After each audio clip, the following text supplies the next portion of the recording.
नमस्कार दोस्तों। श्री हरि विष्णु भगवान की जय। जय माता लक्ष्मी की। कार्तिक मास कथा अध्याय 21 और 22।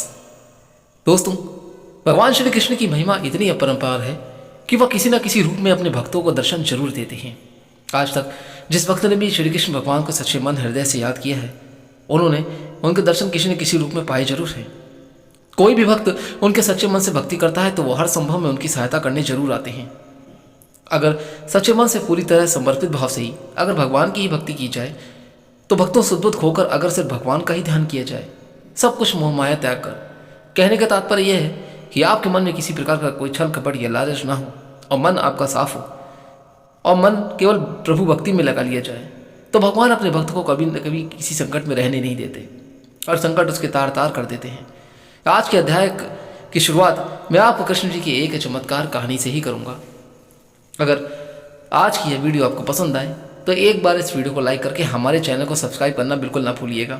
चैनल पर नए हैं तो बेल आइकन को प्रेस जरूर कर लीजिए ताकि हर कथा का नोटिफिकेशन सबसे पहले आपको जरूर मिले। और कमेंट बॉक्स में जय श्री कृष्ण जरूर लिखना ना भूलें। भगवान श्री कृष्ण की जन्मभूमि में आपको कुछ ना कुछ ऐसे चमत्कार दिखाई देते हैं और ऐसी कथाएं हैं कि आपने कहीं ना कहीं सुनी जरूर होंगी। यहाँ कहते हैं कि कड़कड़ में भगवान श्री कृष्ण का ही वास माना जाता है। वृंदावन बहुत ही खूबसूरत है और आपको ऐसे बहुत सारे आश्चर्य दिखाई दे जाएंगे। यहाँ पर कई संत भी हुए हैं, ऐसे संत जिनके चमत्कारों के किस्से आज भी लोग एक दूसरे को सुनाते आ रहे हैं और यह पूर्णतः सत्य है। आज भी कई संत वहाँ पर हैं और जिनके आश्चर्यजनक चमत्कारों को यहाँ आने वाले हर श्रद्धालु अक्सर देखा करते हैं और हैरान भी होते हैं। ऐसे ही एक चमत्कार है पागल बाबा का मंदिर और उन्हें कहते हैं पागल बाबा। पागल बाबा और उनके इस मंदिर के निर्माण की कहानी बहुत ही ज़्यादा रोमांचकारी है, आप सभी को जरूर सुनना चाहिए। पागल बाबा मंदिर मथुरा वृंदावन मार्ग पर ही है। इसके बारे में कथा जनमानस में आज भी बहुत ही ज़्यादा चर्चित में है। इसके हिसाब से एक गरीब भक्त जो कृष्ण भक्त था, ब्राह्मण दिन भर ठाकुर जी का नाम ही जपा करता था। उसके पास वैसे तो जो भी कुछ था, या यूँ कहें कि जितना भी कुछ रूखा सूखा उसे मांग कर खाने को मिलता था, तो वह उसे भगवान की मर्जी समझकर अपने खुशी खुशी अपना लेता था और उसे खा लेता था। इसी तरीके से वह अपना जीवन बिता रहा था। एक बार उसे कुछ पैसों की आवश्यकता पड़ जाती है तो किसी साहूकार से वो पैसे लेने के लिए चला जाता है। साहूकार ने उसे पैसे देते हुए कहा कि यह पैसे वो जल्दी ही वापस करने होंगे। उसकी बात मानकर वो पैसे लेकर घर आ जाता है। अब वह ब्राह्मण हर महीने नियम से उसी किस्त का हिसाब करके साहूकार के पैसे लौटाने जाता था। आखिरी किस्त के थोड़े दिन पहले ही साहूकार ने वसूली का एक पत्र उसके घर भिजवा दिया था। यह देखकर ब्राह्मण बहुत परेशान हुआ और साहूकार से विनय करने लगा, लेकिन साहूकार नहीं माना। मामला यह अदालत में पहुंच गया। जज साहब अदालत में बैठे हुए थे। ब्राह्मण ने जज साहब से अनुरोध करते हुए कहा कि जज साहब, एक किस्त के अलावा उसने साहूकार का सारा कर्जा अदा कर दिया है और ये साहूकार झूठ बोल रहा है। मैंने तो हर महीने नियम से हिसाब करके इसी किस्त चुकाई है। यह सुनकर साहूकार ने क्रोधित होकर दलील की कि उसने कोई भी गलत व्यवहार नहीं किया। जिस किसी भी सामने इस आरोपी ने धन लौटाया हो उसे अदालत में पेश किया जाना चाहिए। इतना सुनकर ब्राह्मण तो सोच में पड़ गया, क्योंकि बात यह थी कि साहूकार को जब जब भी धन लौटाया गया था, जब जब भी उसने किस्त के पैसे अदा किए, तब उसके पास कोई भी आसपास कोई गवाह था ही नहीं और ना ही उसने किसी के सामने साहूकार को पैसे लौटाए। जो पैसे दिए वह खुद उसने अकेले में दिए। इस बारे में बहुत सोचते हुए ब्राह्मण को अंत में अपने भगवान की याद आई और गवाह के रूप में उसने भगवान कृष्ण का नाम ले लिया। भगवान कृष्ण का नाम सुनकर तो पहले जज साहब कुछ हैरान हुए, लेकिन बाद में ब्राह्मण से उनका पता मांगा गया। ब्राह्मण के कहने पर एक नोटिस बांके बिहारी के मंदिर में भेजा गया, क्योंकि जब अदालत में गवाही देनी होती है तब नोटिस मिलने पर गवाह को अदालत में उपस्थित होना ही पड़ता है। यही प्रक्रिया होती है अदालत की। अब पेशी की अगली तारीख पर एक बूढ़ा आदमी कोर्ट में पेश होता है और ब्राह्मण की तरफ से गवाही देते हुए कहने लगा कि जब ब्राह्मण साहूकार के पैसे लौटाने आता था तब मैं उसके साथ ही हुआ करता था। बूढ़े आदमी ने रकम वापस करने की हर तारीख को कोर्ट में मुंह जबानी बता दिया। ये सबसे बड़ी हैरानी और आश्चर्यजनक की बात थी, जैसे उसे सब कुछ एक एक तारीख बिल्कुल सटीक याद हो। साहूकार के दावे में भी बूढ़े आदमी द्वारा बताई गई रकम की जो तारीख थी वह भी बिल्कुल एकदम सही निकली। साहूकार ने राशि तो दर्ज की थी, लेकिन नाम फर्जी लिखे हुए थे। इसके आधार पर जज ने ब्राह्मण को निर्दोष साबित कर दिया। लेकिन अब बात यह थी कि जज साहब तो खुद भी हैरान थे, और इतना हैरान थे वो सोच रहे थे कि बूढ़ा आदमी इतनी सारी तारीखें भला कैसे याद रख सकता है, जो कि इस उम्र में काफ़ी मुश्किल था। जज साहब ने उसके बारे में जब ब्राह्मण से पूछा कि यह बूढ़ा आदमी कौन है, तब ब्राह्मण ने उत्तर दिया कि यह सब जगह रहता है। लोग उन्हें श्याम, कान्हा, कृष्ण आदि कई नामों से जानते हैं। इसके बाद होना क्या था? जज साहब ने फिर से ब्राह्मण से पूछा कि बताओ वो बूढ़ा आदमी कौन था। फिर ब्राह्मण ने कहा कि सच में मुझे नहीं पता कि वो कौन थे। जज साहब को इस बात से बड़ी हैरानी हुई। उनके मन में सवाल पर सवाल आ रहे थे कि आखिरकार वो आदमी कौन था और कहाँ चला गया, कहाँ से आया था। इतना बूढ़ा होने के बाद भी उसे आखिरकार इतनी सारी बातें कैसे याद थी, और वो भी इतनी सटीक। इसी पहेली को सुलझाने के लिए जज साहब स्वयं अगले दिन बांके बिहारी के मंदिर में पहुंच गए, क्योंकि ब्राह्मण ने जब गवाही का वह पता बता दिया था तो उसमें यही बात पता उपस्थित था। जज साहब जानना चाहते थे कि आखिरी बीते दिन जो आदमी अदालत में गया था, आखिर वो था कौन। मंदिर के पुजारी जी से जब जज साहब ने पूछा और सारे घटनाक्रम की जानकारी दी और बात की, तो पुजारी जी ने बताया कि जो भी चिट्ठी पत्र यहाँ आती है उसे भगवान के चरणों में रख दिया जाता है। जज साहब ने उस बूढ़े आदमी के बारे में भी पूछा, लेकिन पुजारी जी ने कहा कि ऐसा तो कोई भी आदमी यहाँ नहीं रहता। ये सब बातें सुनने के बाद जज साहब को लगा कि हो ना हो वो कोई और नहीं, वे साक्षात श्री कृष्ण ही रहे होंगे। इस घटना का जज साहब पर ऐसा और इतना गहरा असर पड़ा कि अपने आप को धन्य मानते हुए उन्होंने अपने पद से ही इस्तीफा दे दिया और घर परिवार भी छोड़ दिया और स्वयं एक संत बन गए। भगवान कृष्ण की भक्ति में रम गए। बस अब उनके पास सिर्फ था तो भगवान कृष्ण की भक्ति के अलावा कुछ भी नहीं। स्थानीय लोगों का मानना है, कहते हैं कि बहुत साल बाद वह जज पागल बाबा के नाम से वृंदावन में वापस लौटे और उन्होंने पागल बाबा मंदिर का निर्माण करवाया। तब से यह मंदिर पागल बाबा मंदिर के नाम से ही जाना जाता है और बहुत ही ज़्यादा प्रसिद्ध भी है। इस मंदिर के निर्माण के बारे में एक और मान्यता है कि जज साहब को पता लगा कि उनके सामने साक्षात श्री कृष्ण की अदालत में पेश हुए हैं। तब से वह श्री कृष्ण को ढूंढने के लिए इतने अधीर और इतने बेचैन हो गए थे कि कहते हैं कि वो अपनी सुध बुध भी खो बैठे थे। इस घटना ने उन्हें इतना बेचैन कर दिया था, इतना व्याकुल किया कि वो पागल से हो गए थे। इसके बाद वह जब किसी भंडारे में जाते तो वहां से पत्तलों की जूठन उठाते और उसमें से आधा जूठन ठाकुर जी को अर्पित करते और आधा खुद खा जाते थे। उन्हें ऐसा करते हुए देख लोग उनके खिलाफ ही हो गए। लोगों ने उन्हें मारना पीटना तक शुरू कर दिया था, क्योंकि ये सब गलत काम था। भगवान को जूठा खिलाना उन्हें बिल्कुल भी पसंद नहीं था, लेकिन वह अपनी सुध-बुध खोकर हर दिन भंडारों का जूठन खुद खाते और भगवान को भी खिलाते रहते थे। हार कर लोगों ने उन्हें पागल के रूप में मान लिया था और धीरे धीरे उनका नाम ही पागल बाबा पड़ गया।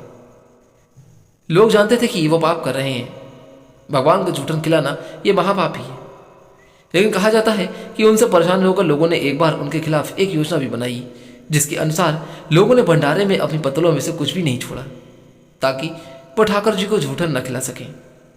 लेकिन पागल बाबा तो आखिर पागल बाबा ठहरे। उन्होंने वो सारी पत्तलों में से पोंछ पोंछ कर जितनी भी जूठन हो पाई उन सबका एक निवाला बना लिया और अपने मुंह में डाल लिया। लेकिन इस आपाधापी में इस बार वो ठाकुर जी को तो भोग लगाना ही भूल गए। इस बात का एहसास होते ही बिना ठाकुर जी को भोग लगाए वे निवाला मुंह में रख गए। उन्हें लगा कि अगर वो पहले खा लेंगे तो ठाकुर जी का अपमान हो जाएगा, और अगर ये निवाला बाहर थूक दिया तो अन्य का अपमान हो जाएगा। अब बात ये थी, अब वो निवाला मुंह में लेकर ठाकुर जी के चरणों का ध्यान करने लगे। तभी अचानक से पागल बाबा के पास बाल गोपाल एक सुंदर से लड़के के रूप में पागल बाबा यानी जज साहब के पास आया और बोला, क्यों आज मेरा भोजन खा गए? यह सुनकर जज साहब की आंखें आंसुओं से भर गईं और बोले, ठाकुर जी बहुत बड़ी भूल हो गई है, माफ़ कर दो। ठाकुर जी ने भी मुस्कुराते हुए कहा, आज तक तुमने मुझे लोगों का झूठा खिलाया है, किंतु आज अपना ही झूठा खिला दो। ऐसी बात सुनकर जज साहब की आंखों से आंसू रुकने का नाम ही नहीं ले रहे थे। वो रोए जा रहे थे, बस रोए जा रहे थे। कहते हैं कि इस घटना के बाद से जो पागल बाबा थे उनको मानने वाले लोगों की संख्या बढ़ने लगी थी इसके बाद बाबा ने एक विशाल मंदिर की स्थापना का प्रण लिया और उसके साथ ही विशाल भंडारे का आयोजन भी किया। कहते हैं कि अपार जनसमूह उमड़ा, लेकिन बाबा का भंडार खाली होने का नाम ही नहीं ले रहा था। बाबा ने मंदिर में एक विशाल रसोई बनवाई और मंदिर के नीचे विशाल भंडार गृह बनवाया। उसी समय आयकर विभाग ने भी छापा मारा कि इतना अनाज और भंडारे का सामान आखिर आ कहां से रहा है। बाबा का चमत्कार तब भी हुआ जब पूरी टीम भंडार घर में घुसी तो उसे वहां कुछ भी नजर नहीं आया और वे आश्चर्यचकित हो गए कि जब यहां कोई सामान ही नहीं है तो इतना विशाल भंडारा आखिर चल कैसे रहा है। हैरान और परेशान होकर आयकर के अधिकारी भी वहां से हार मानकर चले गए। पागल बाबा को समर्पित यह विशाल मंदिर आज भी वृंदावन में मौजूद है। भक्तों, कहा जाता है कि यहां से कोई भी भक्त आज तक खाली हाथ नहीं गया और ना ही चाहता है। यहां आने वाले हर भक्त की मनोकामना पागल बाबा और उनके कन्हैया जी जरूर सुनते हैं और मनोकामना पूरी जरूर होती है। यदि आप सच्चे मन से कोई भी मनोकामना को लेकर जाएं तो वहां से आप खाली हाथ नहीं लौटेंगे। तो भक्तों, कैसी लगी आपको आज की यह कथा? आप हमें कमेंट बॉक्स में अपना उत्तर जरूर बताइएगा। एक बार प्रेम से बोलिए भगवान श्री कृष्ण की जय। जय श्री हरि, राधे राधे। आइए मैं सुनाता हूं अब आज को आगे का अधूरा अध्याय। दैत्यगुरु शुक्राचार्य ने राजा बलि को बौने ब्रह्मचारी रूप में भगवान के आने का कारण बताते हुए कहा कि हे राजा बलि, तुम्हारा राज्य प्राप्त करने के लिए ही अदिति के गर्भ से जन्म लेकर भगवान विष्णु स्वयं इस रूप में तुम्हारे यज्ञ में आए हैं। दान के रूप में कुछ भी मत देना, वरना चले जाओगे। इसके उत्तर में बलि ने कहा कि हे गुरुदेव, आप मुझे अधर्म का उपदेश क्यों देते हैं? घर आए याचक को दान न देना धर्माचरण नहीं तो और क्या है? यदि विष्णु भगवान स्वयं याचक बनकर मेरे द्वार पर आए हैं तो इससे बढ़कर मेरे लिए सौभाग्य की और क्या बात हो सकती है। मैं जितने यज्ञ आदि करता हूं वे सभी भगवान विष्णु को प्रसन्न करने के लिए ही करता हूं। अतः वटक रूप में जो भी कुछ मांगेंगे मैं अवश्य दूंगा। शुक्राचार्य और बलि में भी अभी भी बात ही चल रही थी कि वामन भगवान राजा बलि के यज्ञ मंडप में आ गए। बलि ने अर्धादि देकर उनको यथोचित आदर सत्कार किया और फिर हाथ जोड़कर बोला कि हे नाथ, आपके दर्शन पाकर मैं तो कृतार्थ हो गया। अब आज्ञा दीजिए कि मैं आपकी क्या सेवा कर सकता हूं। तब भगवान श्री हरि विष्णु जी ने कहा, हे राजन, तब कर के लिए तो हमको 3 पग भूमि चाहिए। यह सुनकर राजा बलि ने हंसकर कहा कि हे वटुक, तुमने यह मांगा भी तो क्या मांगा? कुछ धन, ग्राम, शहर, हाथी तथा घोड़े आदि मांगे होते। यह सुनकर वामन भगवान बोले, हे दैत्यराज, मुझे किसी भी प्रकार का प्रलोभन नहीं है। मुझे तो तब के लिए केवल 3 पग भूमि ही चाहिए। हे राजन, यह पृथ्वी सदैव किसी के पास नहीं रहती। सारी पृथ्वी को भोगने वाले मादांता जैसे राजा यहां कहां? अतः मुझे अधिक लोभ नहीं, मात्र बस 3 पग भूमि ही चाहिए। इस तरह जो अपना मार्ग धरते हैं वे धन्य हैं। भूमि दान से उत्तम कोई न दान हुआ है और ना ही कोई आगे होगा। अतः हे दानवीर राजा, मुझे मात्र 3 पग भूमि दे दीजिए। ये शब्द श्री हरि विष्णु भगवान के वटक रूप में थे जब उन्होंने राजा बलि से कहा। भगवान विष्णु ने राजा बलि को समझाते हुए आगे भी कहा कि हे राजा बलि, इस संबंध में मैं तुम्हें एक प्राचीन इतिहास सुनाता हूं। इस इतिहास को तुम ध्यानपूर्वक सुनना। पहले ब्रह्मकल्प में भद्रमती नाम का एक दरिद्र ब्राह्मण था। उसके श्रुतसिंधु, यशोमती, शोभा, कामिनी तथा मालिनी नामक 6 स्त्रियां तथा अनेक पुत्र थे। जब दरिद्रता के कारण वह सभी भूख से अत्यंत दुखी हो गए तब वह ब्राह्मण सुकुटुम कौशंबी नामक नगरी में चला गया था और वहां जाकर भद्रमती ने सुघोष नामक एक धनी ब्राह्मण से 5 पग भूमि मांगी, जो उसने दे दी। इसी 5 पद भूमि के दान के कारण उस सुघोष नामक ब्राह्मण को विष्णु का परम पद प्राप्त हुआ। इसके बाद एक अन्य ब्राह्मण के मांगने पर भद्रमती ने वह दान में मिली हुई 5 पद भूमि उसे दान में दे दी। इससे भद्रमती को मोक्ष की प्राप्ति हुई। इसी कारण कहता हूं कि हे राजन, मुझे भी 3 पग भूमि दे दो, जिससे उसे किसी को देखकर मैं भी मोक्ष का साधन प्राप्त कर सकूं। वामन भगवान के द्वारा प्रेरित करने पर राजा बलि गंगा सागर अर्थात दूटी वाला लोटा लेकर भूमि के संकल्प करने को तैयार हो गया। तब शुक्राचार्य जी तपोबल से अपना सूक्ष्म रूप बनाकर राजा बलि को संकल्प करने से रोकने के लिए गंगा सागर की टूटी हुई जल में रोक कर बैठ गए। भगवान वामन शुक्राचार्य की इस चाल को जान गए थे, अतः उन्होंने एक तेज कोण वाली कुशा लेकर लोटे की टूटी के छेद में डाल दी। इसी से शुक्राचार्य की एक आंख फूट गई और टोटी से राजा की अंजलि में जला गया। राजा बलि ने 3 पग भूमि देने का संकल्प दे दिया।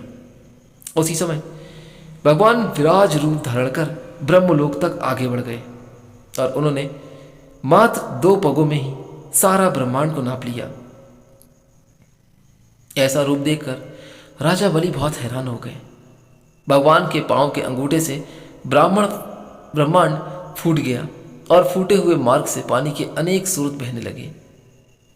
भगवान विष्णु का पैर उस जल से धुलता रहा। वहीं लोक पावन जल ब्रह्मा आदि देवताओं को पवित्र करता हुआ सप्त ऋषियों से सेवित सुमेरु पर्वत पर कपड़ा तथा गंगा के नाम से विख्यात हुआ। इस प्रकार पतित पावनी गंगा की उत्पत्ति भगवान के चरणों से ही हुई, जिसके स्नान तथा स्मरण मात्र से पाप नष्ट हो जाते हैं। यह देखकर दृश्य समस्त देवता तथा ऋषि मुनि स्तुति करते हुए बोले कि हे अनंत मूर्ति, जगत संचालक, परम पिता और सबके स्वामी, आपको हमारा नमस्कार है। इस प्रकार स्तुति सुनकर सभी भगवान ने सब देवताओं को उनका अपना अपना स्थान दिला दिया और बलि को रसातल भेजते हुए उसे वरदान दिया कि अग्नि में बिना मंत्रोच्चारण के जो हवन किया जाएगा तथा कुपात्र को अपवित्रता से दिए गए दान का फल तुम्हें प्राप्त होगा। इस प्रकार भगवान ने देवताओं को सुंदर स्वर्ग तथा बलि व अन्य दैत्यों को पाताल दिया। इतना कृत्य करके विराट भगवान पुनः वामन रूप में हो गए। तब समस्त देवताओं तथा ऋषि मुनियों ने भगवान की फिर से स्तुति की। इसीलिए आप भी प्रेम से बोलिए भक्तों, जय श्री हरि विष्णु भगवान की जय। ओम नमो भगवते वासुदेवाय नमः।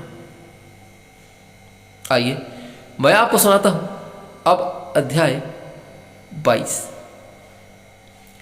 सूर्य जी कहने लगे कि हे ऋषि, भागीरथ के वंश में सौरदास नामक राजा के पुत्र का नाम मित्रसेन था, जो गुरु वशिष्ठ के श्राप से राक्षस बन गया था। गंगा जल के प्रभाव से उसने भी परम पद प्राप्त किया। तब ऋषियों ने पूछा कि हे सूर्य, गुरु वशिष्ठ जी मित्रसेन को किस कारण से श्राप दिया था? कृपा करके यह कथा आप हमें विस्तार पूर्वक सुनाइए। सूर्य जी बोले कि हे ऋषियों, एक समय अंतत धर्मज्ञ राजा मित्रसेन अपने कुछ साथियों सहित शिकार को खेलने के लिए वन में गया, जहां पर उसने अनेक मृगों का शिकार किया। फिर भूख और प्यास से दुखित हो नदी के तट पर आया। राजा रात्रि भर वहां पर रहा और प्रातःकाल होते ही शिकार की खोज में पुनः चल पड़ा। कुछ दूर जाकर राजा ने देखा कि पर्वत की कंदरा में एक व्याघ्र और व्याघ्री मैथुन कर रहे हैं। राजा ने धनुष बाण चढ़ाकर उन पर छोड़ दिया।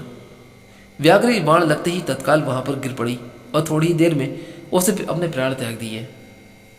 तब व्याघ्र राक्षस का रूप धारण करके अत्यंत क्रोधपूर्वक बोला कि हे राजन, तुमने मेरे साथ घोर अन्याय किया है, इसका बदला मैं अवश्य लूंगा। इतना कहकर वो राक्षस दुखित होता हुआ वहां से चला गया। कुछ वर्ष पश्चात राजा मित्रसेन ने अश्वमेघ यज्ञ किया, जिसमें अनेक ऋषि मुनि बुलाए गए थे।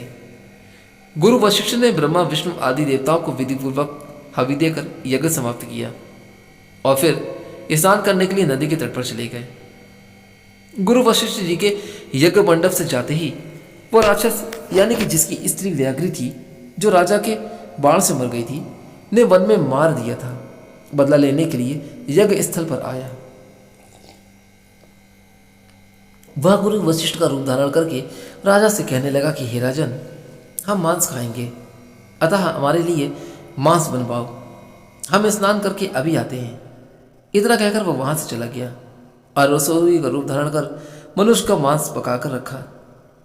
जब वास्तविक गुरु वशिष्ठ जी स्नान करके वापस आए तो राजा ने सोने के थाल में सजा हुआ मांस मिश्रित भोजन उनके आगे परोस दिया। गुरु जी ने ज्ञान दृष्टि से जान लिया कि भोजन मनुष्य के मांस से बना है।